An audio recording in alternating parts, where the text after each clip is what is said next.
Aby sa tanečníkom ľahšie tancovalo, alebo aby sa občerstvili po namáhavom tanci, je tu aj kyslá polievka. Recept.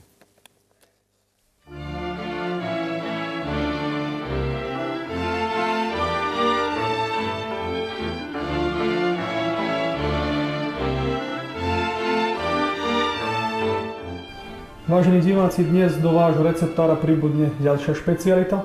Pani Slamajová, čo to dnes pripravíme? Tu pripravujeme za recept dnešní kyslú polievku. To je taký ľahší. Predpokladám, že aby staropázovčania mohli ľahšie tančiť? Ľahšie tančiť, áno, áno. To je také ľahké, aj to tak rýchlo sa aj pripraví, aj tak.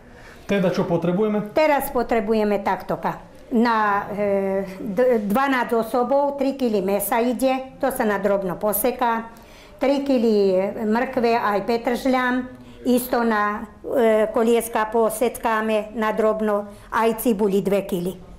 To sa všetko poseká a keď je už voda horúca, potom sa kladie do hrnca, že by sa varilo. Keď sa to uvarí, potom pripravujeme pirindžu, pirindžu za švoľku.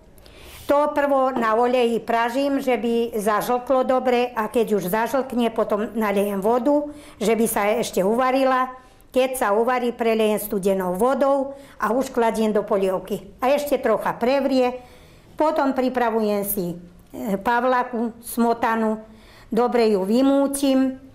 A keď ju už vymútim, potom lievam z tej polievky, ale už je ona odložená, nie na ohni. Potom lievam horúce, pomaly a miešam, že by hrčky neboli. Keď je to už pripravené, to sa vyleje do polievky, aj to je už pripravené. Koľko asi potrebujeme času?